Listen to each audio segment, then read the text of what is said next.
رات کے وقت بے چاند آسمان کا دلکش نظارہ یقیناً آپ نے کیا ہوگا۔ ہم دیکھتے ہیں کہ ہزاروں ستارے اس کرۂ ارض کے اوپر محو گردش ہیں، مگر یہ تو ہماری کہکشاں ملکی وے کا بالکل چھوٹا سا حصہ ہے جو ہم دیکھتے ہیں، بلکہ ملکی وے تو ارب ہا ارب ستاروں کو ساتھ لیے محو گردش ہے۔ مگر ملکی وے کیا چیز ہے؟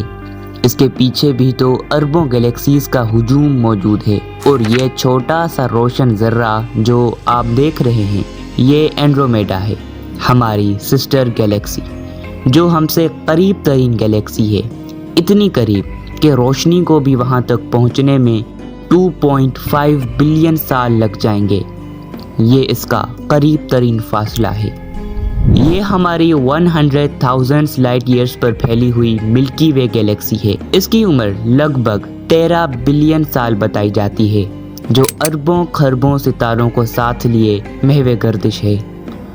اور ان اربوں ستاروں میں سے ایک گمشدہ ستارہ بھی ہے جسے ہم سورج کہتے ہیں۔ تو مان لیجئے اگر آپ کے پاس کوئی ایسی اسپیس شپ آ جائے جو روشنی کی رفتار سے سفر کرتی ہو، تو اس پر بیٹھ کر اگر آپ 500 سال مسلسل باہر کی طرف سفر کریں، پھر جا کر آپ اس وسیع و عریض کہکشاں سے باہر نکل پائیں گے، اور شاید کچھ اس طرح کا منظر آپ کی آنکھوں سے ٹکرائے گا۔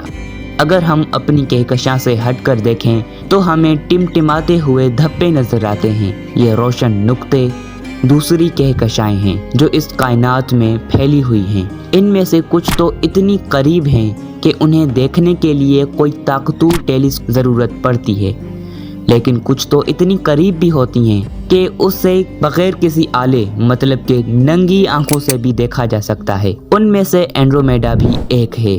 ہماری ملکی وے اور اینڈرومیڈا گیلیکسی ایک کلسٹر میں شمار ہوتے ہیں۔ اس کلسٹر کو لوکل گروپ کہا جاتا ہے جو 50 یا 54 گلیکسیز پر مشتمل ہے۔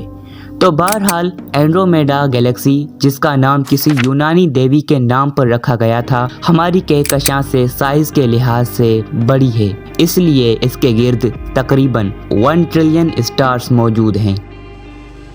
اور سائنسدانوں کا ماننا ہے کہ ہر گلیکسی کے سینٹر میں ایک سپر میسو بلیک ہول موجود ہوتا ہے۔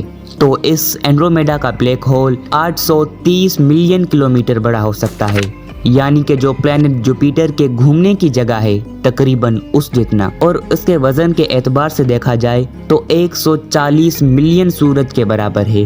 اور جو ہماری ملکی وے کا بلیک ہول ہے وہ صرف 4 ملین سورجوں کے برابر ہے ماس کے اعتبار سے۔ اور انہی بلیک ہول گریوٹی کی وجہ سے پوری کہکشائیں حرکت کرتی ہیں۔ اور مزید دلچسپ بات یہ ہے کہ یہ اینڈرومیڈا گلیکسی ہماری ملکی وے کی طرف مسلسل بڑھ رہی ہے، اور ایک وقت ایسا بھی آئے گا کہ یہ ایک دوسرے کی جانب بڑھتے بڑھتے ٹکرا جائیں گی اور ایک نئی گلیکسی تخلیق کریں گی جس کا نام ہوگا ملکو میڈا۔